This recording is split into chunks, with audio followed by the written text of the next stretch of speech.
सभी प्यारे दोस्तों को हमारा नमस्कार। टीजीटी केमिस्ट्री यानी कि टीजीटी साइंस की अगर हम बात करते हैं तो आज बहुत ही इंपॉर्टेंट बटन्स की बात कर रहे हैं और ये बहुत ही जरूरी है आपके लिए तैयारी के लिए भरसक।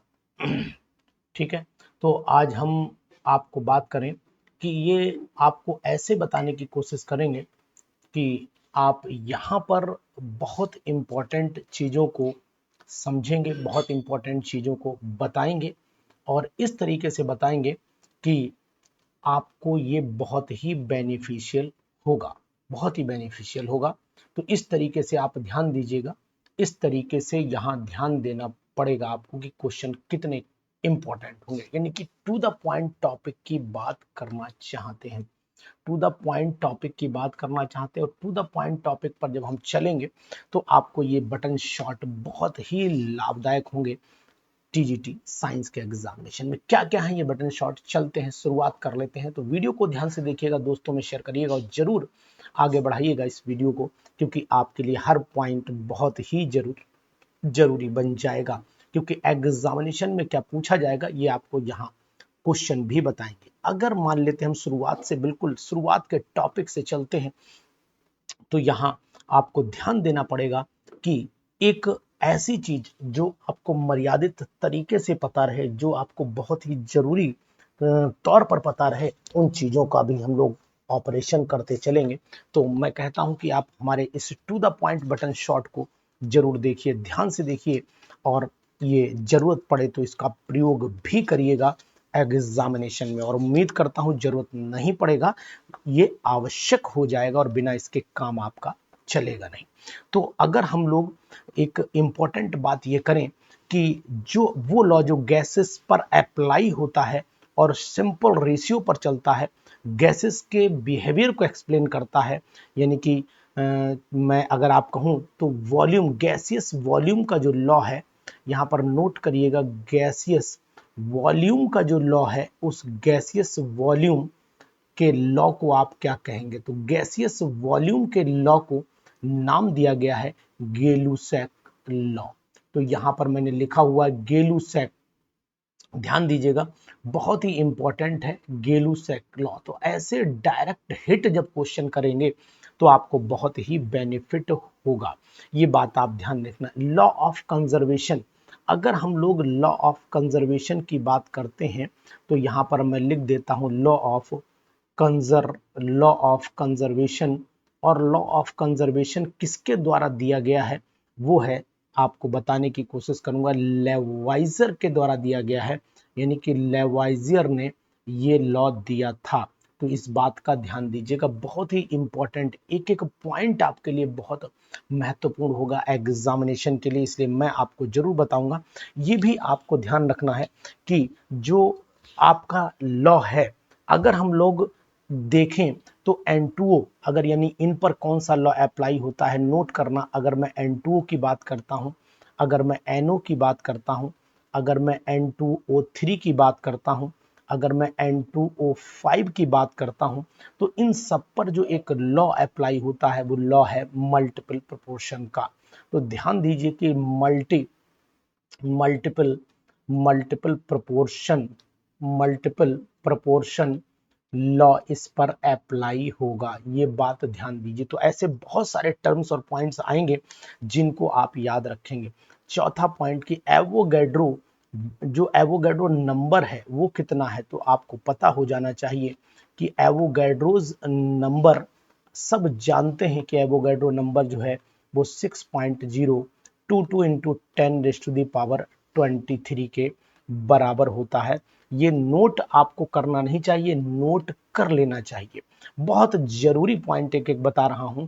और दूसरी चीज आपको अगर बताऊं कि यहाँ पर एक हम लोग AMU यूज करते हैं जिसका नाम है एटॉमिक मास यूनिट।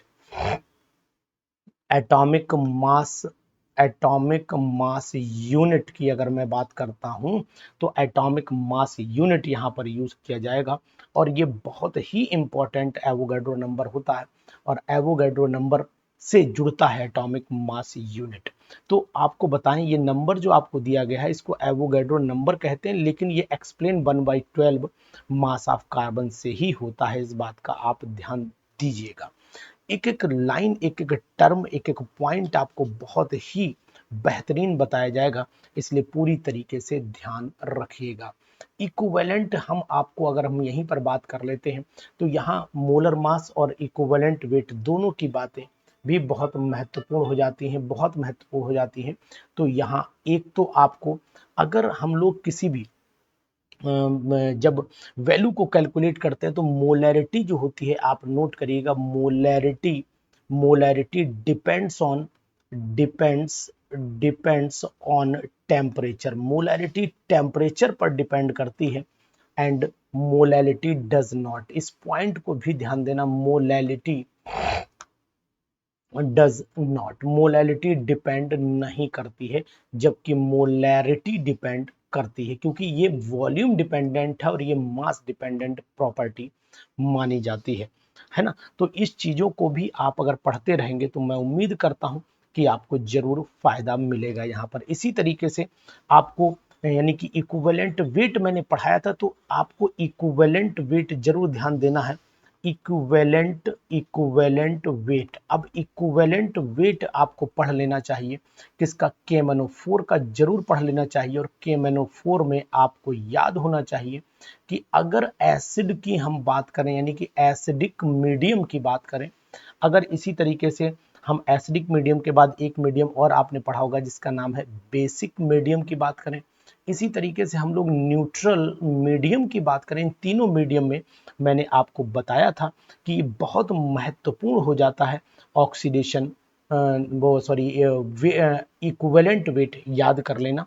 तो यहाँ पर आपको m बाई, यानी कि मोलर मास बटे 5 कर दीजिएगा, यहाँ मोलर मास बटे 1 रह जाएगा, यहाँ मोलर मास बटे आपको याद होगा 3 हो जाएगा। तो आप आसानी से याद कर सकते हो, बहुत ही इंपॉर्टेंट ये बात भी रहनी चाहिए। दूसरी चीज, स्टाइक्योमेट्रिक पर आप जाकर के कैलकुलेशन जरूर सीख लीजिएगा। स्टाइक्योमेट्रिक पर कैलकुलेशन आ सकती है, ये बात आप नोट कर लो और आपको ये जरूरी है। और 8th पॉइंट जो बहुत जरूरी है, 1 मोल इलेक्ट्रॉन अगर वेट किए जाएं तो आप ये मान के चलिए कितना इलेक्ट्रॉन वेट होगा उसके अंदर। तो यहां मैं लिख देता हूं, 1 मोल इलेक्ट्रॉन, 1 मोल इलेक्ट्रॉन, ठीक, हैविंग चार्ज, 1 मोल इलेक्ट्रॉन पर चार्ज कितना होगा, तो 6.022 into 10⁻23 multiplied by 1.6 into 10⁻⁻19 coulomb charge निकल करके आएगा, जो आप आसानी से कैलकुलेट कर सकते हो। यानी कि लगभग ये 96,500 कूलम के आसपास निकलता है, जिसे 1 फैराडे हम लोग बोलते हैं, लगभग नियरली ये वैल्यू मानी जाती है। तो ये टॉपिक और ये टर्म आपके लिए बहुत ही इंपॉर्टेंट बनेंगे, इसलिए इनको पढ़ने से आप बिल्कुल ऐसा न करिएगा कि आप इन्हें छोड़ें। एक एक पॉइंट, एक एक टर्म आपके लिए बहुत जरूरी हो जाएगा। अब हम लोग पॉइंट नंबर 9 पर चले आते हैं। पॉइंट नंबर 9 कह रहा है कि अगर हम लोग पॉजिट्रॉन, न्यूट्रिनो, एंटी न्यूट्रिनो, भाई अगर आपने देखा है कि इलेक्ट्रॉन की बात करें, इलेक्ट्रॉन की बात करें, कॉमा प्रोटॉन की बात करें, इलेक्ट्रॉन, प्रोटॉन और न्यूट्रॉन की बात करें, तो इन पर तो जनरल चीजें आप पढ़ेंगे।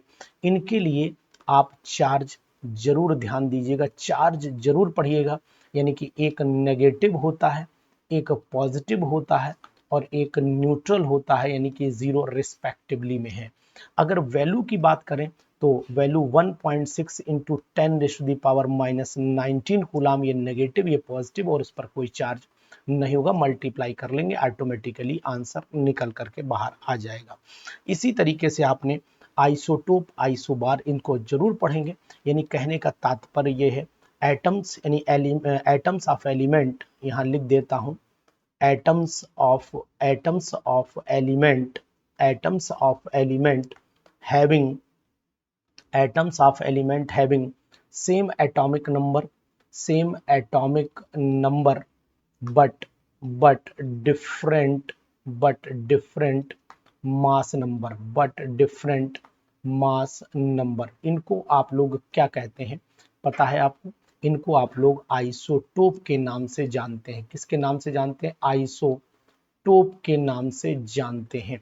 और यही पॉइंट अगर मैं 10वें पॉइंट में एटम्स ऑफ डिफरेंट एलिमेंट्स, यहाँ डिफरेंट वर्ड आ जाएगा, atoms of different element having same mass number, same यहाँ पर मास नंबर हो जाता है, same mass number but different different atomic number की अगर मैं बात करता हूं तो ये आइसो बार हो जाते हैं। क्या हो जाते हैं? आइसो बार। तो इसी तरीके से अब अगर डिफरेंट एटम्स के एलिमेंट हैं और उनके न्यूट्रॉन सेम है तो आइसोटोन कहलाते हैं। तो यहाँ पर मैं बोल देता हूँ एटम्स ऑफ ये different elements having same number of neutron, same number of neutron की बात करते हैं तो same number of neutron isotone में चले जाते हैं, आइसोटोन्स में चले जाते हैं। बहुत ही बेहतर, बहुत ही इंपॉर्टेंट पॉइंट है ये, इसको आप जरूर नोट करके रखिएगा। ठीक है, 11वें पॉइंट को भी आप नोट कर लेना, बहुत जरूरी है। न्यूक्लियर का जो साइज होता है, ठीक है, एक्सपेरिमेंटल जो स्कैटरिंग ऑफ न्यूट्रॉन से पता किया गया है, तो यहाँ न्यूक्लियर साइज की बात करता हूँ, यानी न्यूक्लियर साइज की बात करूँ, न्यूक्लियर रेडियस की बात करूँ तो यहाँ पर small r is equal to हो जाता है r0 और यहाँ पर a और ऊपर 1/3 हो जाएगा। ध्यान दीजिएगा, ये वैल्यू आपसे फार्मूले के तौर पर पूछी जा सकती है। एक एक पॉइंट बहुत जरूरी है, एक एक पॉइंट बहुत इंपॉर्टेंट है, आपको याद रखना चाहिए। अगर हम लोग डी ब्रॉगली की इक्वेशन की बात करते हैं तो डी ब्रॉगली की इक्वेशन जो है वो भी आपका, जिसे डुअल नेचर एक्सप्लेन किया गया, डी ब्रॉगली इक्वेशन बोले या फिर हम इसे डुअल नेचर बोले, दोनों की जो फार्मूला है वो आपको पता होना चाहिए। फार्मूला क्या? Lambda is equal to H upon P, या फिर पी को आप एम बी भी लिख सकते हैं। ध्यान दीजिए, बहुत जरूरी है, बहुत इंपॉर्टेंट हो जा रहा है यहाँ पर, और ये टीजीटी में क्वेश्चन बन करके आपके सामने आ सकता है, संभावित भी है पूरी तरीके से।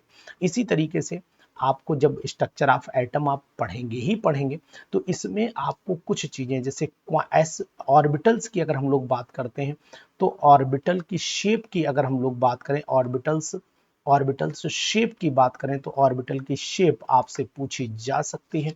और ऑर्बिटल की शेप आपको पता होना चाहिए कि एस ऑर्बिटल जो है वो आपको बताएगी यहाँ पर कि वो कैसी है, एस ऑर्बिटल कैसी है आपको बताऊंगा कि एस क्या, हम तीनों ऑर्बिटल की बात करें, ऑर्बिटल की शेप की बात कर लेते हैं तो एस हो जाएगी यहाँ पर, एस हो जाएगी आपकी स्फेरिकल शेप हो जाती है, स्फेरिकल शेप हो जाती है, स्फेरिकल शेप। पी जो होती है वो डंबल शेप हो जाती है, डंबल शेप हो जाती है। और डी जो होती है वो डबल डंबल हो जाती है, डबल डंबल शेप हो जाती है। तो इस तरीके से आप शेप को भी याद कर सकते हैं, जो बहुत ही जरूरी है। और यहीं पर क्वांटम नंबर कैलकुलेशन, अब आपको पता होना चाहिए क्वांटम नंबर कितने टाइप का होता है। तो क्वांटम नंबर्स की अगर हम लोग बात करते हैं तो क्वांटम नंबर जो होता है वो आपकी कैटेगरी, एक तो प्रिंसिपल क्वांटम नंबर होता है, एक एजीमुथल क्वांटम नंबर होता है, एक मैग्नेटिक और एक आपका स्पिन क्वांटम नंबर होता है। अगर हम ये सब क्वांटम नंबर पढ़ें तो मुझे लगता है कि बहुत ही हमें बेनिफिट होगा। इनके क्वांटम नंबर पर क्वेश्चन जो है वो जरूर कर लेने चाहिए, मतलब इन पर क्वेश्चन आ सकते हैं एग्जामिनेशन में, ये चीज आपको नोट कर लेनी चाहिए, यानी कि बहुत ही जरूरी, बहुत ही important, very very important for examination के लिए बहुत इंपॉर्टेंट। इसको आप ये एनर्जी लेवल की जानकारी देगा, ये एनर्जी लेवल की जानकारी देगा, ये आपको सबसेल की जानकारी देगा, सब शेल की जानकारी देगा, और शेप भी बताएगा, जबकि ये ओरिएंटेशन बताएगा ऑर्बिटल्स का ओरिएंटेशन, और ये बताएगा स्पिन ऑफ इलेक्ट्रॉन बता करके चला जाएगा। इस बात का ध्यान देना, बहुत ही इंपॉर्टेंट, वेरी वेरी इंपॉर्टेंट, बहुत ही ज़रूरी है। तो इसलिए आप इस चीज़ का ध्यान दीजिएगा। इंपॉर्टेंट क्वेश्चन है, छोड़ना नहीं, किसी भी कीमत पर नहीं छोड़ना है। आपको ये सब क्वेश्चन कर लेने चाहिए, 100% कर लेने चाहिए। तो हम आपसे जरूर ये सलाह देंगे कि इन पर आप क्वेश्चन लगा करके रखिएगा। ठीक है, इसी सीरीज में अगर हम लोग चल लेते हैं तो यहाँ मैं उम्मीद करता हूँ कि आपको हर चीज, हर टॉपिक, एकदम जरूरी वाली चीजें जो हैं वो क्लियर रहेंगी। और ये चीजें एग्जाम में भी आपको, हाइजेनबर्ग जो लॉ है, लॉ में सबसे पहले हम बात करें कि कौन कौन से लॉ, जैसे हुन्स रूल की अगर हम बात करते हैं, पहले हुन्स रूल की बात कर लेते हैं। हुन्स रूल, तो हुन्स रूल ये कहता है कि इलेक्ट्रॉन की पेयरिंग पर डिपेंड करता है, यानी कि मैक्सिमम मल्टीप्लिसिटी पर डिपेंड करता है। तो यहाँ पर मैं लिख देता हूँ मैक्सिमम मल्टीप्लिसिटी, मल्टीप्लिसिटी पर डिपेंड करता है, यानी कि पेयरिंग ऑफ इलेक्ट्रॉन की बात करता है ये, कि सिमेट्री होनी चाहिए, इलेक्ट्रॉन की सिमेट्री जरूरी है ना, इलेक्ट्रॉन की सिमेट्री को, सिमेट्री ऑफ इलेक्ट्रॉन को ये एक्सप्लेन जरूर करता है। तो ऐसे क्वेश्चंस अगर आप तैयार कर लेते हैं तो मैं उम्मीद करता हूं कि आपको इन पर बहुत सारे टॉपिक्स, बहुत सारी चीजें क्लियर होती चली जाएंगी। और अगर ये क्लियर हो गई तो फिर ये उम्मीद मैं करूंगा कि इन पर आप अपना जो विचार है वो भी अच्छे ढंग से रख सकते हैं, और अपनी बात को कहने में भी आपको आसानी होगी, लगेगा कि नहीं यार हमें इसमें आसान तरीका पता लग गया है। दूसरी चीज आपको बताऊंगा जो बहुत ही जरूरी है, जिसका नाम है आपका, हुन्स रूल के बाद आ जाता है आपका पाउली का एक्सक्लूजन प्रिंसिपल। पाउली का एक्सक्लूजन प्रिंसिपल किस पर डिपेंड करता है, तो यहाँ पर 16 की बात करूंगा, यानी कि no two electrons of an atom, no two electrons of an atom have same atom have same value of all quantum number, have same value of all quantum number. तो यहाँ लिख देता हूँ same value of all quantum number. ये statement जो आया, ये किसने आया, ये Pauli exclusion principle, Pauli exclusion principle के ऊपर था, प्रिंसिपल पर भर निर्भर था। तो ये बात भी आप नोट करके रखिएगा, बहुत ही इंपॉर्टेंट, वेरी वेरी इंपॉर्टेंट। 17 पर चले आइए। 17 पॉइंट आपको क्या कह रहा है कि रदरफोर्ड, यानी कि जो न्यूक्लियस, डिस्कवरी ऑफ न्यूक्लियस है, डिस्कवरी ऑफ न्यूक्लियस की बात, पहले मैं आपको हाइजेनबर्ग बता देता हूं, अनसर्टेनिटी प्रिंसिपल जो दिया था, यानी कि it is impossible to determine the, यहां लिख देता हूं, it is impossible it is impossible to determine position and velocity,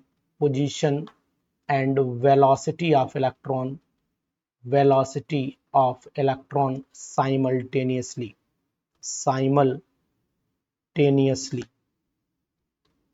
ये कहाँ था, ये हाइजेनबर्ग अनसर्टेनिटी प्रिंसिपल था। हाइजेनबर्ग अनसर्टेनिटी, HEI होता है, Heisenberg uncertainty, Heisenberg uncertainty principle, uncertainty principle, इसको भी आप अच्छे ढंग से पढ़िएगा। ऐसे करके डायरेक्ट हिट भी आप पढ़ सकते हैं, अच्छा तरीका है आपको याद करने का, सुपर मेथड माना जाता है। हाइजेनबर्ग जब आपने पढ़ लिया तो इसका मतलब है कि आपके बहुत सारी तैयारी इसी हाइजेनबर्ग अनसर्टेनिटी प्रिंसिपल के आधार पर भी हो जाएगी। और अगर स्कैटरिंग एक्सपेरिमेंट जो है वो किसके लिए किया गया था, तो मैं आपको बताने की कोशिश करूंगा। स्कैटरिंग एक्सपेरिमेंट जो था, अल्फा स्कैटरिंग एक्सपेरिमेंट जो था, ये किया गया था न्यूक्लियस की डिस्कवरी से जुड़ा था, न्यूक्लियस डिस्कवरी से जुड़ा हुआ था। तो इसको भी आप बहुत ही महत्वता के साथ में पढ़ेंगे। और दूसरी चीज आपको बताएंगे यहीं पर कि इलेक्ट्रॉनिक कॉन्फ़िगरेशन में आपको, जैसे कि अगर हम लोग बात करें इलेक्ट्रॉनिक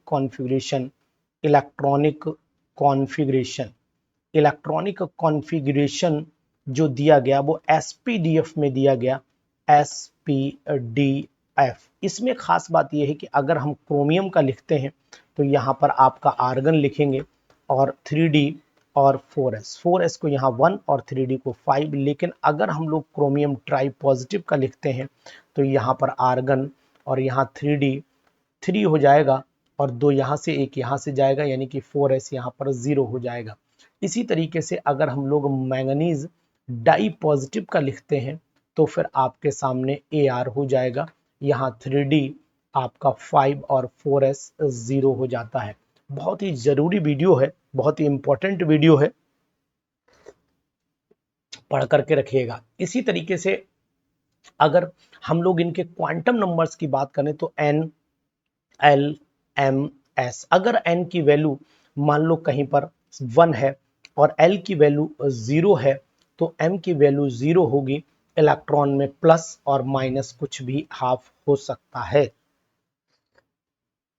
n की वैल्यू अगर 3 है तो l की वैल्यू यहां पर 0 भी हो सकती है, 1 मान सकते हैं p के लिए अगर 3p होगा। ठीक है, ये मान लेते हैं 1s है, ये मान लेते हैं 3p है। तो यहाँ पर m की वैल्यू, अब इलेक्ट्रॉन कहाँ पर है इस पर निर्भर करेगा, -1 से लेकर के -0 और +1 में कोई भी एक वैल्यू होगी, चाहे ये हो चाहे ये हो। s सभी के लिए प्लस माइनस हाफ होगा, तो यहाँ पर भी प्लस माइनस हाफ, यहाँ पर भी and so on. n is equal to अगर भाई n 3 है तो 0 भी हो सकता है, ये l भी हो सकता है, 1 0 1 2 भी हो सकता है। ठीक है, लेकिन अगर 3p है तो फिर यहाँ संभावना इतनी ही बनेगी। ऐसे हम किसी भी ऑर्बिटल के लिए, अब n इज इक्वल टू मान लो केवल 3 ही था तो n इज इक्वल टू अगर 3 और कोई ऑर्बिटल नहीं दे रखी तो संभावना जो आपको दिखाई दे जाएगी वो 0 1 2 की होगी। यहाँ 0 ये l हो जाता है आपका, ये m हो जाता है आपका, यहाँ आपका 0, यहाँ पर -1 0 +1, यहाँ -2 -1 0 +1 और +2 हो जाएगा। बहुत जरूरी पॉइंट है, एग्जामिनेशन के लिए पढ़ करके रखिएगा। 20वां जो बटन पॉइंट है वो 20वां बटन पॉइंट आपके लिए बहुत महत्वपूर्ण होगा और इसमें हुंड का नियम जैसे आया था वैसी आफबाउ प्रिंसिपल, आफबाउ की डेफिनेशन, आफबाउ एक्चुअल में जो है वो अरेंजमेंट बताता है इलेक्ट्रॉन का, यानी डिस्ट्रीब्यूशन ऑफ इलेक्ट्रॉन। यहाँ distribution of electron in orbitals की मैं बात यहाँ पर आपको बताऊंगा कि ऑर्बिटल्स में इलेक्ट्रॉन कैसे भरे गए, उनका कॉन्फ़िगरेशन क्या था। 1s, ठीक है, 1s, उसके बाद क्या आता है आपका 1s 2s 2p 3s 3p 4s 3d 4p and so on. ये इंक्रीजिंग ऑर्डर जो एनर्जी लेवल का पूछा जा सकता है, इसको आप ध्यान दीजिएगा। इसके बाद जो इंपॉर्टेंट पॉइंट है वो ये है कि हाइब्रिडाइजेशन पर अगर आप नोट कर पाते हैं तो यहां ध्यान दीजिएगा। हाइब्रिडाइजेशन जो जरूरी है पढ़ने के लिए, जैसे कि मान लीजिए जिन जिन मॉलिक्यूल्स में मुझे इंपॉर्टेंट लग रही मैं आपको बताता चल रहा हूं। हाइब्रिडाइजेशन में एक तो आप C2H2 मॉलिक्यूल में हाइब्रिडाइजेशन आप जानते हैं sp होता है और शेप जो होती है वो आपकी लीनियर कैलकुलेट होती है। इसी तरीके से C2H4 में हाइब्रिडाइजेशन sp2 होती है और यहाँ पर एंगुलर शेप मानी जाती है, कौन सी, एंगुलर। और इसी तरीके से अगर हम लोग SF4 की बात करते हैं तो हाइब्रिडाइजेशन यहाँ पर 4 और 4 ये हो गए 5, यानी कि sp3d होगी। ट्राइगोनल बाई पिरामिडल माना जाता है, ट्राइगोनल बाई पिरामिडल माना जाता है। तो ये भी बहुत इंपॉर्टेंट है, बहुत ज्यादा पूछा जाता है। SF6 भी पूछा जाता है। SF6 में ऑक्टाहेड्रल यानी sp3d2 मानी जाती है हाइब्रिडाइजेशन, sp3d2 और ऑक्टाहेड्रल मानी जाती है, ऑक्टाहेड्रल। अब इसके बाद हम लोग चलेंगे आगे, जो कंटिन्यू करेंगे और कंटिन्यूएशन में हम आपको बात बहुत इंपॉर्टेंट बताते हुए चल रहे हैं। इसमें खास बात ये भी है कि अगर ये टॉपिक्स आपने पढ़ लिए तो इन टॉपिक से एंगुलर मोमेंटम भी कैलकुलेशन के लिए दिया जा सकता है। तो ये शेप हाइब्रिडाइजेशन तो आप जरूरी ही पढ़िएगा। इन शेप और हाइब्रिडाइजेशन पर आपको अडिग रहना पड़ेगा और ये बहुत ही कस के आपको अच्छे ढंग से याद करने पड़ेंगे और इनके जो एंगल्स हैं वो भी आपको याद कर लेने चाहिए मेरे हिसाब से। इसी पर हम लोग चर्चा करेंगे कि 22वां जो पॉइंट है वो VSEPR theory, VSEPR theory. VSEPR theory mainly बताती क्या है, ये ज्योमेट्री और शेप का डिफरेंस आपको यहाँ बताएगी। ज्योमेट्री और शेप का डिफरेंस बताएगी। ज्योमेट्री में हम लोग लोन पेयर काउंट करते हैं, यहाँ lone pair plus bond pair दोनों चलते हैं। शेप में ओनली बॉन्ड पेयर्स चलते हैं। बहुत जरूरी बात है जो आपको मैंने बताई। जैसे कि अगर मैं बात करूं इस मॉलिक्यूल की, जैसे कि मान लीजिए मैंने वाटर का मॉलिक्यूल कंसीडर किया, यहां पर मैंने ये वाटर का मॉलिक्यूल कंसीडर कर लिया, ठीक है। इसके ऊपर एक लोन पेयर ये है, एक लोन पेयर आपका ये। अगर मैं शेप इसकी देखता हूं तो शेप में आपको नोटिस करना पड़ेगा कि भैया शेप ये है। तो अब आप यहाँ पर शेप तो बेंट बोली जाएगी, लेकिन शेप कैसी बोलेंगे हम लोग? शेप बोलेंगे कि ये बेंट शेप है, ये बेंट शेप है, इन्वर्टेड वी, उल्टा वी है ये भी। लेकिन ज्योमेट्री इसकी टेट्राहेड्रल आती है। कैसी आती है? टेट्राहेड्रल आती है, टेट्राहेड्रल। अगर आप पूछो क्यों, क्योंकि इसमें दो लोन पेयर हैं और दो ही बॉन्ड पेयर हैं। ये बात आप नोट कर लीजिएगा, बहुत ही बेहतर, बहुत ही इंपॉर्टेंट।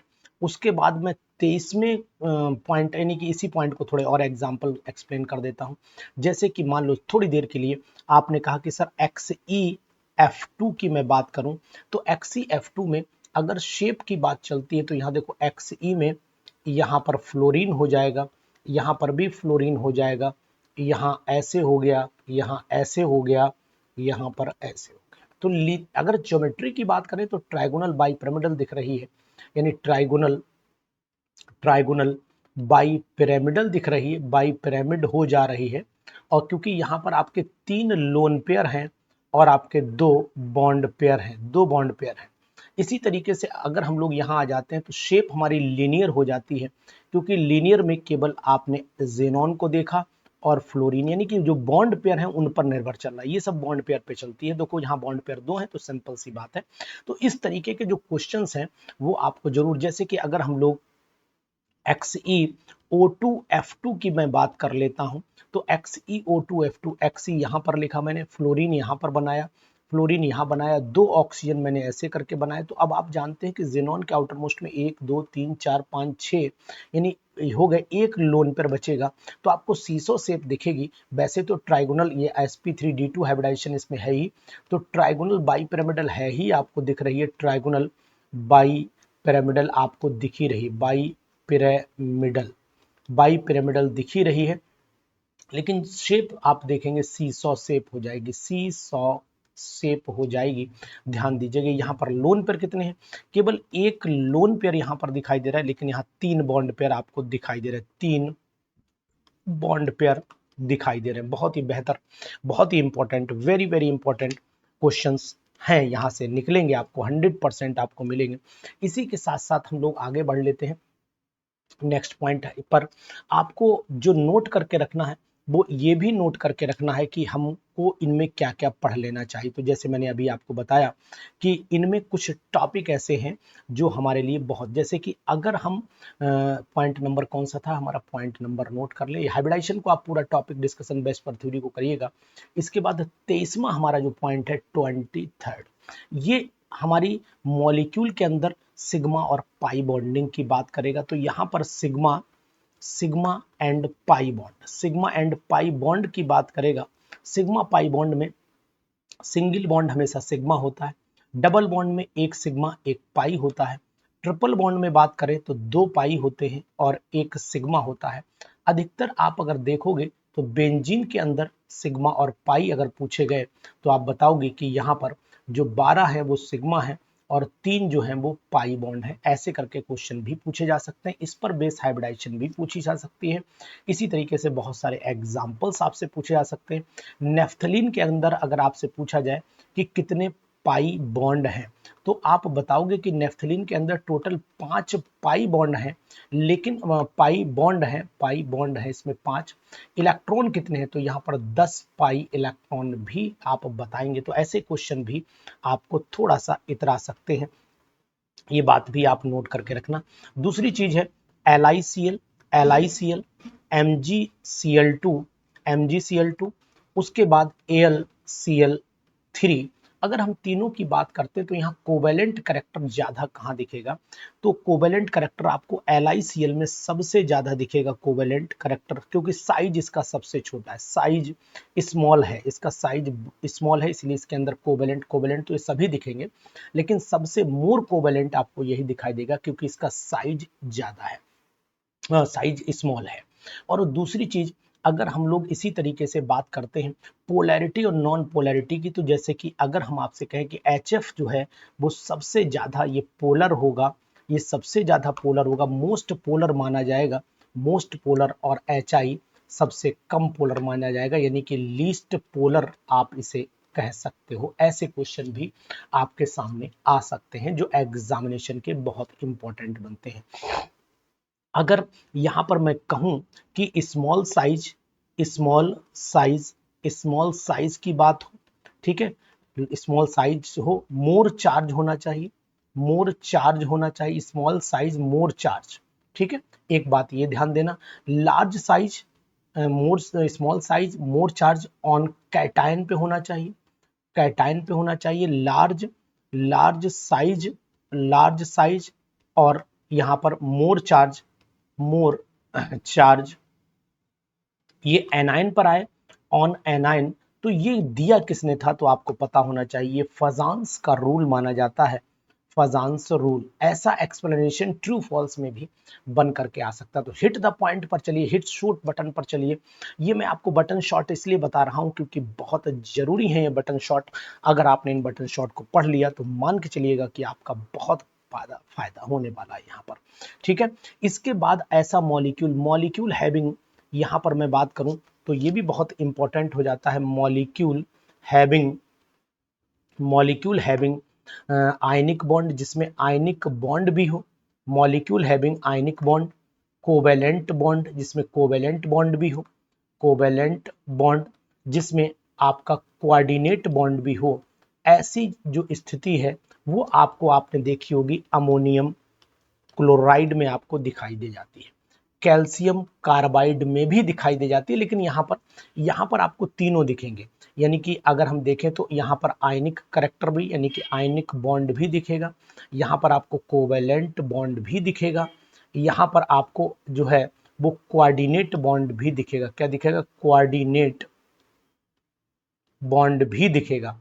अगर इनकी हम बात करते हैं तो इनके अंदर आपको आयनिक भी दिखेगा और यहाँ पर कोवेलेंट बॉन्ड भी दिखेगा, ठीक है, समझ रहे हैं ना बात।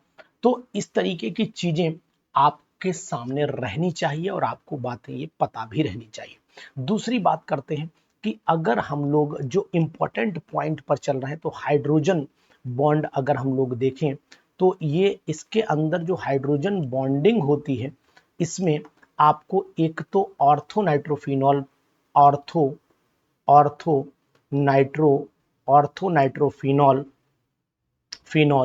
इसकी वोलेटाइल पावर को आपको पढ़ना है, वोलेटाइल पावर को पढ़ना है, ठीक है। और बॉइलिंग पॉइंट की मैं बात करूं तो वो भी इसी से जुड़ जाती है। इसी तरीके से पैरा नाइट्रोफिनॉल की अगर मैं बात करूं, पैरा नाइट्रोफिनॉल में भी आपको इसकी वोलेटाइल पावर और बॉइलिंग पॉइंट को ध्यान रखना पड़ेगा। इनके अंदर बॉन्डिंग कौन सी होती है, जैसे अगर मैं ऑर्थोनाइट्रोफिनॉल का स्ट्रक्चर बना करके आपको दिखाऊं तो ये ऑर्थोनाइट्रोफिनॉल का स्ट्रक्चर है, ध्यान दीजिएगा ये। और इसी तरीके से ये पैरा नाइट्रोफिनॉल का स्ट्रक्चर आपको बना करके दिखाता हूं तो ये पैरा नाइट्रोफिनॉल का स्ट्रक्चर है, ठीक है। ऐसे करके अगर मैं बना के दिखाऊं, पूरा आप बना लीजिएगा अपने ओपन करके, तो इसमें भी पूछा जा सकता है। और हाइड्रोजन बॉन्ड कहाँ कहाँ यूज होता है तो मैं आपको ये भी बताऊंगा 28वें पॉइंट में कि जैसे अल्फा हेलिक्स स्ट्रक्चर जो होता है, अल्फा हेलिक्स स्ट्रक्चर में हाइड्रोजन बॉन्डिंग इन्वॉल्व है। किसमें? हाइड्रोजन बॉन्ड इन्वॉल्व है, हाइड्रोजन बॉन्ड इन्वॉल्व है, ठीक है। उसके बाद 29th पॉइंट पर चलिएगा। 29th पॉइंट पर इसमें भी आपको कुछ महत्वपूर्ण पॉइंट पढ़ने पड़ेंगे, जैसे कि आपको the reaction in which heat is evolve, जहां पर हीट इवॉल्व हो, देखो हीट जहां पर reaction in which heat is evolved, जहां हीट इवॉल्व हो उसे आप क्या बोलेंगे, एक्सोथर्मिक बोलेंगे, एक्सो, ठीक है। और रिएक्शन जिसमें reaction in which heat is absorbed, जहां हीट एब्जॉर्ब हो जाती है तो उसको हम लोग एंडो बोलते हैं, एंडोथर्मिक। इसमें आपको ध्यान देना पड़ेगा, जैसे delta H is equal to H product minus H reactant भी है। अगर आपने देखा है कि यहाँ पर अगर डेल्टा एच की वैल्यू पॉजिटिव कब आएगी, जब प्रोडक्ट की हीट ज्यादा हो जाए रिएक्टेंट की हीट से। तो जब वैल्यू पॉजिटिव आएगी तो प्रोडक्ट की हीट ज्यादा तभी हो पाएगी भाई, H product minus H reactant हो गया, और जब ये वैल्यू पॉजिटिव हो गई तो रिएक्शन कैसी हो गई आपकी, ये एक्सोथर्मिक हो जाएगी, मतलब हीट इसमें निकलेगी। हीट भाई जब एच आर की वैल्यू कम है और एच पी की वैल्यू जो है वो आपकी ज्यादा है, तो यहाँ ध्यान देना पड़ेगा, ये रिएक्टेंट है और ये हमारे प्रोडक्ट है। अगर रिएक्टेंट की वैल्यू ज्यादा हुई तब एक्सो हो जाएगी, तो यहाँ पर रिएक्शन आपको यहाँ पर देखना पड़ेगा कि ये एंडोथर्मिक रिएक्शन है। एंडोथर्मिक में आपके डेल्टा एच पॉजिटिव आता है, तभी पॉजिटिव आएगा ना जब प्रोडक्ट की वैल्यू ज्यादा होगी, तो ऑटोमेटिकली। इसी तरीके से डेल्टा एच अगर आपका नेगेटिव आ रहा है तो ये नेगेटिव कब आ पाएगा, जब इसमें हीट ज्यादा होगी रिएक्टेंट में, तभी इमिट होगी। तो यहाँ पर एच आर की वैल्यू एच पी से ज्यादा हो जाएगी और रिएक्शन एक्सोथर्मिक हो जाएगी, एक्सोथर्मिक। तो अगर डेल्टा एच पॉजिटिव आ रहा है तो एंडो, और डेल्टा एच नेगेटिव आ रहा है तो एक्सोथर्मिक रिएक्शंस की जानकारी आपको जरूर होनी चाहिए। और अगर हम 30वें पॉइंट की बात करते हैं तो 30वें पॉइंट में, जैसे अगर हमने KClO3 को हीट किया है, तो जब हमने इसे हीट किया तो यहाँ 2KCl बना और 3O2 बना। इस रिएक्शन को हम लोग थर्मल डिकम्पोजिशन का नाम भी देते हैं। क्या नाम देते हैं, थर्मल डिकम्पोजिशन रिएक्शन बोला जाता है। क्या बोला जाता है, थर्मल डिकम्पोजिशन रिएक्शन का नाम देते हैं, ठीक। और इसका मतलब ये है कि बहुत इंपॉर्टेंट ये रिएक्शन है, बहुत important, very very important reaction मानी जाती है। तो ये बात आप ध्यान दीजिएगा। चलिए अब आगे बढ़ लेते हैं, इसी तरीके के इसी क्रम में आगे बढ़ रहे हैं। तो इन चीजों में आपको एक रिएक्शन, अगर मैं आपको और एग्जांपल मुझे दिमाग में आ रहा है कि अगर मैं आपसे ये कहूं कि मान लीजिए थोड़ी देर के लिए यहाँ पर मैंने CuSO4 ले लिया और इसको मैंने जो है इलेक्ट्रिक करंट पास कर दिया, इलेक्ट्रिक करंट, यहाँ इलेक्ट्रिक करंट में लिख देता हूं, तो Cu डाई पॉजिटिव में टूटा और SO4, तो ये इलेक्ट्रोलिटिक डिसोसिएशन के अंदर पढ़ी जाती है। तो इनके नाम आपको याद रखने पड़ेंगे, इलेक्ट्रोलिटिक डिसोसिएशन के अंदर पढ़ी जाती है। ये हो गई आपकी थर्मल डिकम्पोजिशन हो गया, थर्मल डिकम्पोजिशन। ये हो गया आपका इलेक्ट्रोलिसिस, में बोल देता हूं इलेक्ट्रोलिसिस या इलेक्ट्रोलिटिक डिसोसिएशन भी आप बोल सकते हैं। इसी के बाद जो बहुत इंपॉर्टेंट है, वो आपको एक इक्वेशन पढ़नी पड़ेगी जिसका नाम है नस्ट इक्वेशन, यानी कि E cell is equal to हो जाता है आपका E naught cell minus 0.0591 upon n log concentration of product upon concentration of reactant, यानी ये वैल्यू रिडक्शन पर आप जरूर देखिएगा। उसके बाद इसी में delta G naught is equal to minus N F E naught पर भी आप क्वेश्चन जरूर कर लीजिएगा, ये आपके लिए बेनिफिशियल होगा। इसी में अगर हम लोग ध्यान दे लें, थोड़ा सा और ध्यान दे लेते हैं, तो इसमें लेड स्टोरेज बैटरी, यानी कि अगर हम 32 पॉइंट की बात करें तो यहाँ पर लेड स्टोरेज बैटरी, यानी कि लेड स्टोरेज बैटरी का दूसरा नाम भी याद रखिएगा। लेड स्टोरेज बैटरी का दूसरा नाम है आपका, बताएंगे आप क्या नाम है, बताएंगे, लेड एक्यूमुलेटर भी बोला जाता है, लेड एक्यूम्यूलेटर भी इसको बोला जाता है। बहुत ही बेहतर, बहुत ही important, very very important, lead accumulator के नाम से जानी जाती है।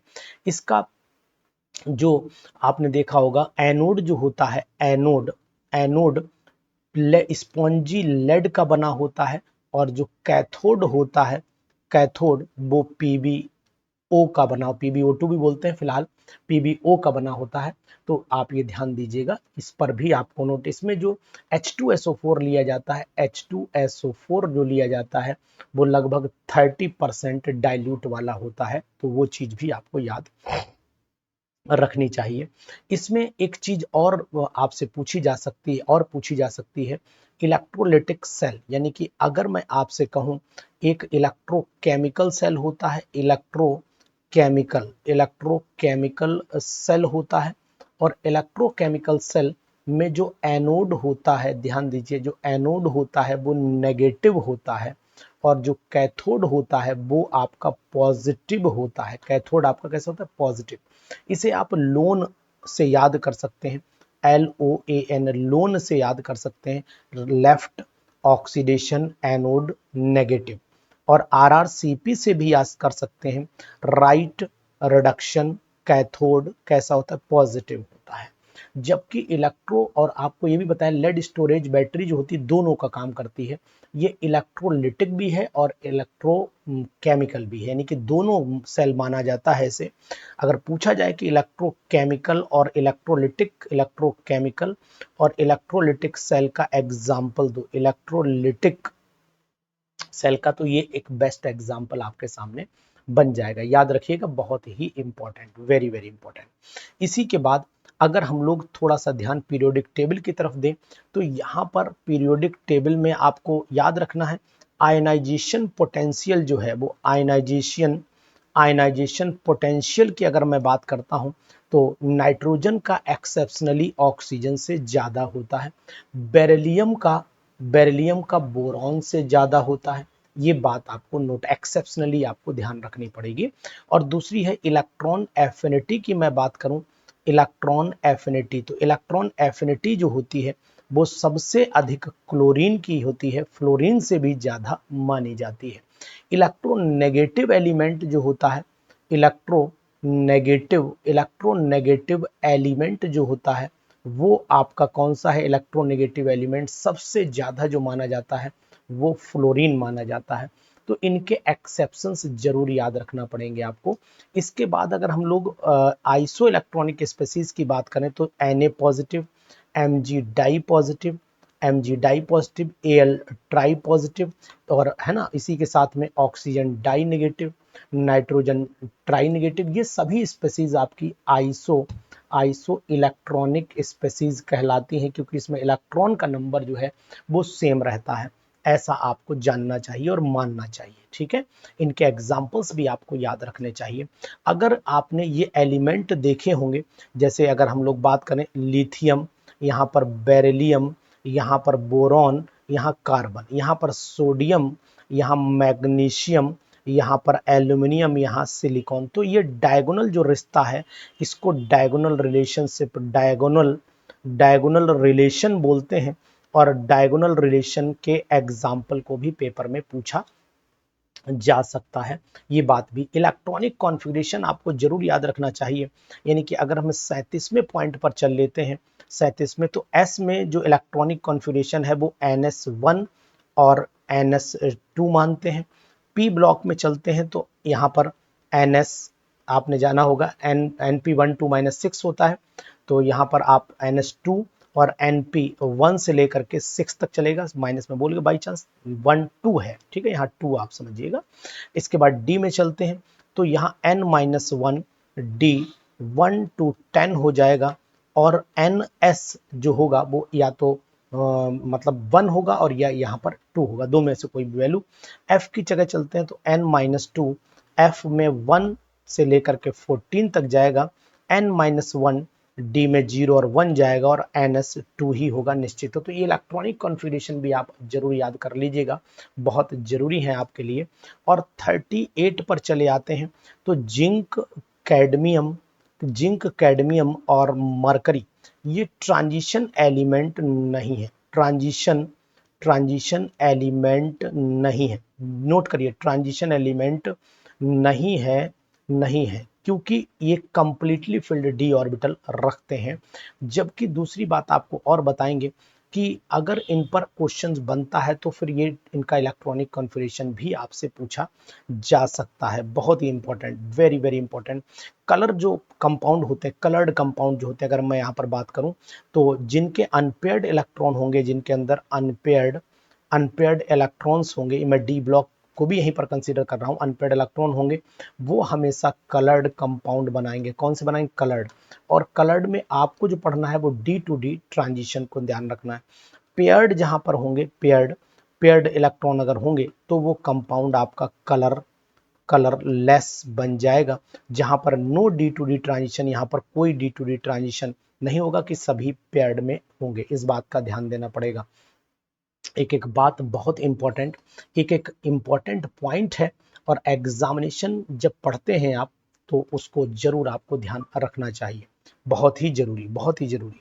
इसके बाद 40 वाला जो पॉइंट है ये भी आपको बहुत, एलॉय का formation, alloy formation, alloy composition जरूर पढ़ना। मैंने पढ़ाया, मेरी वीडियो में देख लेना। एलॉय कंपोजिशन जिसमें आपको ब्रास जरूर ध्यान रखना है, कॉपर और जिंक जिसमें होता है, कॉपर और जिंक ब्रास में। ब्रॉन्ज की मैं बात करता हूं तो ब्रॉन्ज के अंदर कॉपर और टिन होता है। ठीक है, ब्रास और ब्रॉन्ज आपको ऐसे, जर्मन सिल्वर भी आपको याद रखना है, बहुत सारे, और आपका टाइप मेटल भी याद करना है, बेल मेटल भी बात करना है। बेल मेटल में 3 हो जाएंगे, कॉपर जिंक और टिन 3 हो जाते हैं। इस तरीके से एलॉय आपको जरूर कंपोज, ये जरूरी है जो मैं लिख रहा हूं, इनको पढ़िएगा, जरूर ध्यान से पढ़िएगा।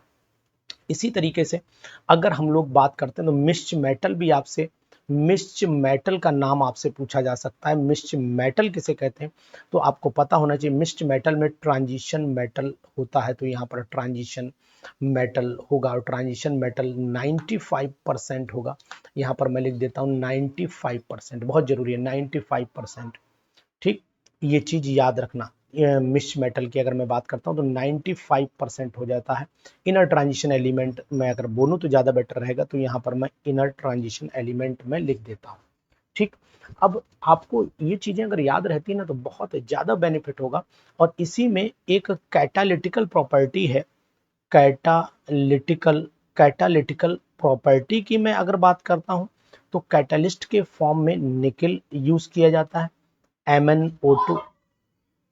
MnO2 यूज किया जाता है, प्लेटिनम यूज किया जाता है, और इसी तरीके से पैलेडियम यूज किया जाता है। ये सब चीजें आपके यूज की जा सकती हैं। बहुत ही इंपॉर्टेंट, वेरी वेरी इंपॉर्टेंट। ठीक, इसी कंटिन्यूएशन में 43 पॉइंट में आपको नोट करना है जो बहुत ही जरूरी है, बहुत इंपॉर्टेंट है।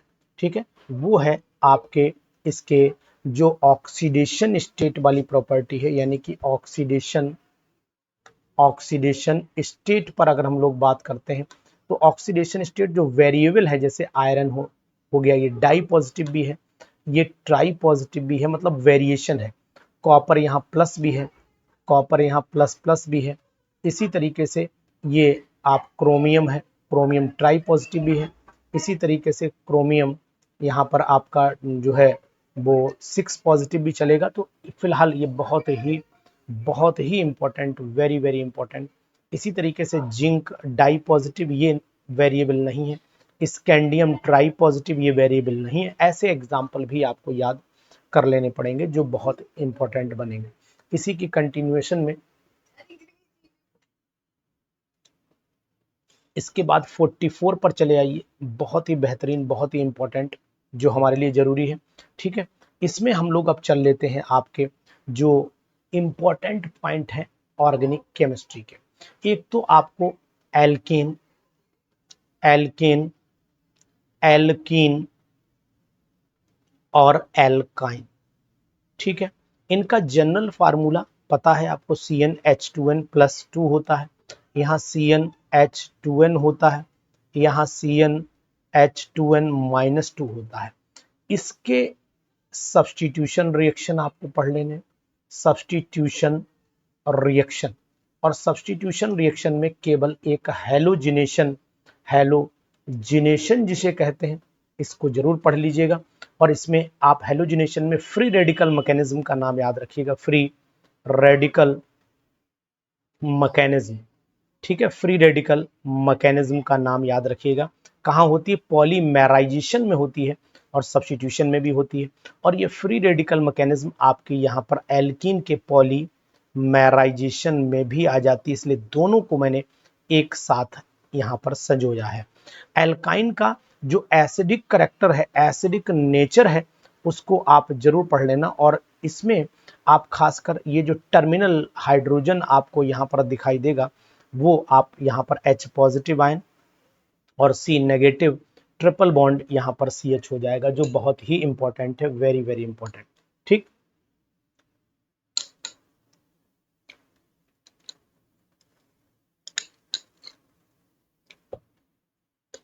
चलिए इसी के आगे अगर मैं बात कर रहा हूं आपसे, तो पॉइंट नंबर 44 में चल लेते हैं। यहां पर आपको पॉलीमेराइजेशन भी, यानी कि अगर मैं बात करूं यानी acetylene on passing through red hot copper tube, तो बेंजीन फाउंड हो जाता है, यानी C6H6 बन जाता है। ये भी एक टाइप का पॉलीमेराइजेशन ही है, ये भी आपको याद रखना है। तो यहां पर मैं पॉलीमेराइजेशन बता दे रहा हूं आपको, ठीक है, ये भी ध्यान दीजिएगा, बहुत ही जरूरी पड़ेगा आपके लिए।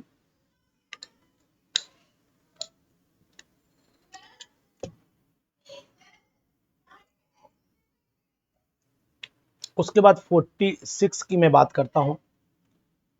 यहां आपको याद रखना पड़ेगा कि अगर रिएक्शन एसिटाइलिन की हो रही है,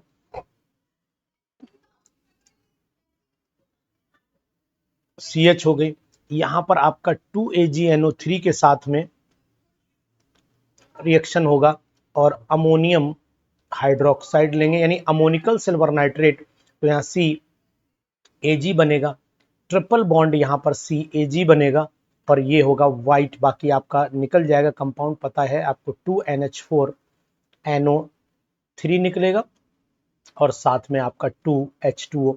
ये आपका व्हाइट प्रेसिपिटेट या ग्रे प्रेसिपिटेट भी आप बोल सकते हैं। ये रिएक्शन भी आपको जरूर पढ़नी पड़ेगी।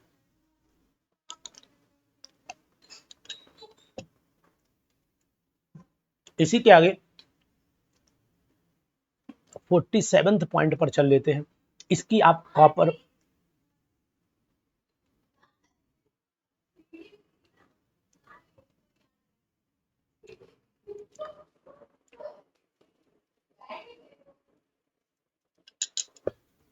इसी के आगे हम लोग अगर ये रिएक्शन जो आपको लिख करके दिखाई है, इस रिएक्शन को पढ़ते हैं, तो यहाँ जो आपको प्रोडक्ट मिलेगा वो कॉपर का, यानी कॉपर एसिटाइलाइड के नाम से जाना जाता है। और ये रिएक्शन आपको यहाँ बताएगी कि ये भी एसिडिक प्रॉपर्टी, तो यहाँ 2NH4Cl और साथ में 2 बूंद जिंदगी के ये यहाँ पर प्राप्त हो जाएंगे। आपको ध्यान दीजिएगा।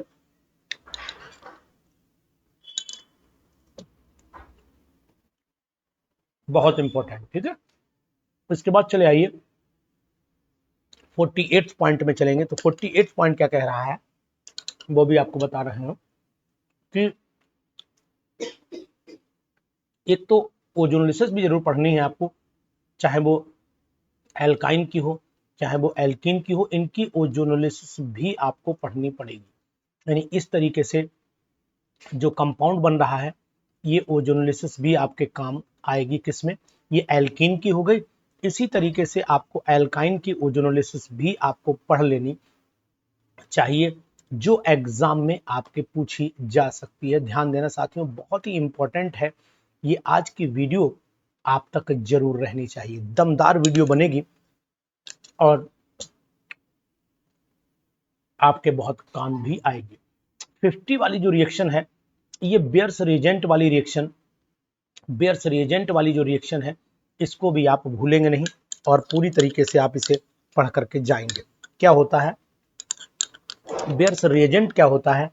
उसका फार्मूला क्या होता है, तो यहाँ पर CH2 और बेयर्स रिजेंट यानी कि एल्कालाइन KMnO4 होता है बेयर्स रिजेंट, ये ऑक्सीजन नेसेंट और वाटर इसमें यूज करते हैं, तो ये एल्कालाइन यहाँ लिखना पड़ेगा आपको, एल्कालाइन KMnO4। तो यहाँ प्रोडक्ट जो बनता है उसे हम लोग इथाइलिन ग्लाइकोल या ग्लाइकोल के नाम से भी जानते हैं।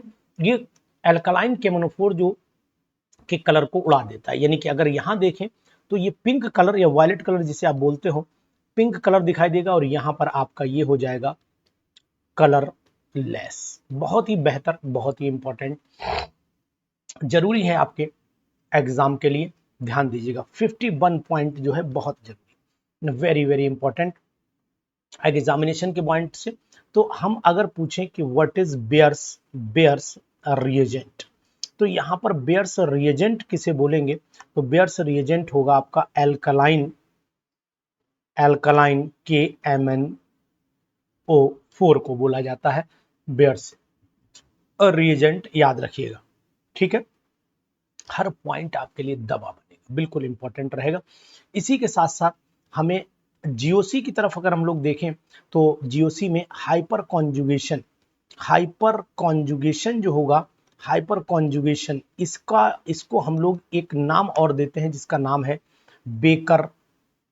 बेकर नेथन इफेक्ट भी बोलते हैं, बेकर नेथन इफेक्ट, ठीक है। इसे नो बॉन्ड रेजोनेंस के नाम से भी जाना जाता है, नो बॉन्ड रेजोनेंस के नाम से भी जाना जाता है। आपको एग्जाम्पल के साथ में पता होना चाहिए कि ये ऐसा इफेक्ट है जो आपको अजीब सा कंडीशन पैदा करेगा, यानी कि यहां मैं आपसे कहूंगा कि ये आपको ऐसे दिखेगा। अगर मान लो इलेक्ट्रॉन ट्रांसफर होता है तो फिर कंडीशन ऐसी भी बन सकती है कि भाई ये यहां आ जाए और ये बॉन्ड इधर आ जाए, तो यहाँ पर C, यहाँ H पॉजिटिव, ये ऐसे हो जाएगा, बॉन्ड डबल, यहाँ C, यहाँ H और यहाँ सिंगल और यहाँ पर आपका नेगेटिव। ये पॉजिटिव अब रोटेट करता रहेगा और आपको आगे कंटिन्यूटी भी बताएगा कि भाई हमें इसमें रोटेशन और कहाँ कहाँ दिखा सकते हैं। तो यानी कि ये यहाँ पर भी आ सकता है पॉजिटिव, ये ऐसे हो सकता है, ये ऐसे हो सकता है, यहाँ C, यहाँ पर H, चलो मैं डायरेक्ट लिख देता हूँ, यहाँ पर आपका CH2 नेगेटिव भी हो सकता है। इसी तरीके से कंडीशन ये भी संभव है कि ये दोनों बंधे रहें और ये ऐसे हो जाए इस तरीके से CH और यहाँ CH2 नेगेटिव, तो ये कंडीशन हाइपर कॉन्जुगेशन में संभव है। 53rd पॉइंट पर चलते हैं। 53rd पॉइंट हमें ये बताएगा कि यहाँ पर हमें रेजोनेंस को जरूर पढ़ लेना। रेजोनेंस जब पढ़ें तो खासकर हमें बेंजीन के अंदर रेजोनेंस पढ़नी चाहिए। बेंजीन के रेजोनेंस पूछे भी जा सकते हैं एग्जाम में, ये स्ट्रक्चर बेंजीन के रेजोनेटिंग बोले जाते हैं। और इसके साथ साथ इनमें हम लोगों को number of sigma pi bond मैंने बताया ही, वो कैलकुलेट करना भी आना चाहिए। इसी के साथ CO3 डाई नेगेटिव के रेजोनेंस, CO2 का रेजोनेंस हमें पढ़ लेना चाहिए, NO3 नेगेटिव का रेजोनेंस पढ़ लेना चाहिए। जितने मैं रेजोनेंस आपको बता रहा हूं ये रेजोनेंस आप जरूर पढ़ लीजिएगा। इसी तरीके से आप ये हाइड्रोक्साइड यानी कि फिनॉल का भी, जो फिनॉल का बेंजीन का हाइड्रोक्साइड है उसे फिनॉल बोलते हैं, इसके रेजोनेंस और साथ में टॉलिन का रेजोनेंस पर तो मैं बताऊंगा कि इंपॉर्टेंट लगा लेना। इनके रेजोनेटिंग स्ट्रक्चर आप जरूर पढ़ लीजिएगा, छोड़िएगा किसी भी कीमत पर नहीं। बहुत ही जरूरी, बहुत महत्वपूर्ण बात आपके सामने चल रही है। इसी तरीके से अगर मैं एसिडिक बेसिक ऑर्डर की बात करता हूं तो फॉर्मिक एसिड जो होता है वो ज्यादा एसिडिक होता है एसिटिक एसिड के कंपैरिजन में, क्योंकि प्लस आई यहाँ डोमिनेंट कैरेक्टर है। क्लोरो की अगर मैं बात करता हूं तो Cl CH2 COOH chloro acetic acid ज्यादा एसिड होता है एसिटिक एसिड के कंपैरिजन में। इसी तरीके से आगे अगर कंटिन्यू कर लेता हूं तो फ्लोरो एसिटिक एसिड यानी कि FCH2 COOH ज्यादा एसिडिक होगा Cl CH2 COOH की अपेक्षा। ये ज्यादा एसिडिक होगा Br CH2 COOH की अपेक्षा। ये ज्यादा एसिडिक होगा ICH2 COOH की अपेक्षा। तो ये सब क्वेश्चंस आपसे पूछे जा सकते हैं। ये आपका इंडक्टिव इफेक्ट इलेक्ट्रोमैग्नेटिक इफेक्ट से चलेंगे, मतलब ये इंडक्टिव से एक्सप्लेन कर सकते हो आप। इसी तरीके से बहुत सारे और भी फैक्टर जैसे ट्राइक्लोरोएसिटिक एसिड, अगर देखोगे तो ट्राइक्लोरोएसिटिक एसिड जो है वो ज्यादा एसिडिक हो जाएगा as compare to dichloro acetic acid के कंपेरिजन में। ये ज्यादा एसिडिक हो जाएगा मोनोक्लोरो एसिटिक एसिड के अंदर। ठीक है, यहां पर अब यहीं पर चले आइए, अगर हम लोग 55 पॉइंट पर चलते हैं तो एक चीज जानिएगा कि एज द डिस्टेंस इंक्रीजेस, यहां पर नोट कर देता हूं, एज द डिस्टेंस इंक्रीजेस यहां पर हो जाएगा inductive effect decreases, inductive effect decreases. ठीक है, जैसे कि अगर हम लोग यहाँ पर कार्बन की चेन की बात करें तो इस कार्बन चेन में यहाँ पार्शियल नेगेटिव, यहाँ पार्शियल पॉजिटिव, तो यहाँ डबल पार्शियल पॉजिटिव, यहाँ triple partial positive and so on, ये चलता रहेगा as we move away from the chain. तो इस पर भी क्वेश्चन आ सकता है। इंडक्टिव इफेक्ट जो होता है वो आपका परमानेंट इंडक्टिव इफेक्ट जो होता है, और हाइपर कॉन्जुगेशन ये परमानेंट रहती है। हाइपर कॉन्जुगेशन ये टेम्परेरी नहीं होते हैं, ये दोनों परमानेंट रहते हैं, रेजोनेटिंग चलती रहती है, परमानेंट होते हैं, ये बात आप नोट कर लो। इसी के तरीके से अगर हम इलेक्ट्रोमैरिक इफेक्ट देखते हैं तो इलेक्ट्रोमैरिक इफेक्ट हमारा टेम्परेरी होता है। तो यहां पर मैं लिख देता हूं इलेक्ट्रोमैरिक इफेक्ट जो होता है, इलेक्ट्रोमैरिक इफेक्ट को हम लोग टेम्परेरी नाम देते हैं, टेम्पोरेरी नाम देते हैं। तो ये बात ध्यान देना। बाकी अगर आपको ये लगता है कि कुछ चीजें और पढ़नी है तो उसमें सबसे ज्यादा इंपॉर्टेंट कौन कौन सी चीजें ऑर्गेनिक में होती हैं, जैसे आपको न्यूक्लियोफाइल की मैं बात करता हूं तो न्यूक्लियोफाइल के एग्जाम्पल, जैसे आपको ROR की मैं बात करूं, ये एग्जाम्पल आपको याद रखना है। मैं आपसे ROH की बात करूं, ये एग्जाम्पल याद रखना है। CN नेगेटिव की बात करूं, ये एग्जाम्पल याद रखना है। OH नेगेटिव की बात करूं, ये एग्जाम्पल आपको याद रखना है। इसी तरीके से 59 पर चलते हैं तो इलेक्ट्रोफाइल को पढ़ते हैं, और इलेक्ट्रोफाइल में भी हमें बहुत ज्यादा जो पूछने वाले हैं, एक तो ये है कि ये भी इलेक्ट्रोफाइल है जिसे कार्बिन के नाम से जाना जाता है, और यहाँ पर Cl पॉजिटिव भी इलेक्ट्रोफाइल है, NO2 भी इलेक्ट्रोफाइल है। इसी तरीके से आप जिस पर पॉजिटिव देखेंगे वो इलेक्ट्रोफाइल, और कुछ इलेक्ट्रोफाइल ऐसे हैं जिनके ऊपर कोई भी चार्ज नहीं है लेकिन फिर भी वो इलेक्ट्रोफाइल हैं। ये बात भी आपको नोट कर लेनी चाहिए। अगर हम नेक्स्ट पॉइंट पर चलते हैं तो आपको ये जरूर याद रखना है कि मतलब जो है 3 डिग्री का कार्बोकैटायन सबसे ज्यादा स्टेबल होगा 2 डिग्री के कार्बोकैटायन से 1 डिग्री के कार्बोकैटायन की अपेक्षा। यहाँ पर अगर हम लोग कार्बोकैटायन की बात करें तो हमें ऑर्डर ये दिखाई देगा, और अगर हम लोग 1 डिग्री 2 डिग्री 3 डिग्री की बात करें तो ये कार्ब एनाइन की बात होगी, ये भी ज्यादा स्टेबिलिटी के ऑर्डर को हमें समझाता है, ध्यान दीजिएगा। इसके बाद अगर हम लोग चल लेते हैं जो बहुत ही इंपॉर्टेंट है, वेरी वेरी इंपॉर्टेंट, एग्जामिनेशन में मान के चलना कि वो 100% आना ही आना है। तो यहाँ कार्बोकैटायन, कार्बो एनाइन, और इसी के कंपैरिजन में अगर कुछ इंपॉर्टेंट चीजें हैं तो एक जो वर्ड है जिसका नाम है कार्बीन, तो कार्बीन को भी नोट कर लेना कि कार्बीन कौन सा कंपाउंड होता है, तो यहाँ आप कार्बीन नोट कर लीजिएगा।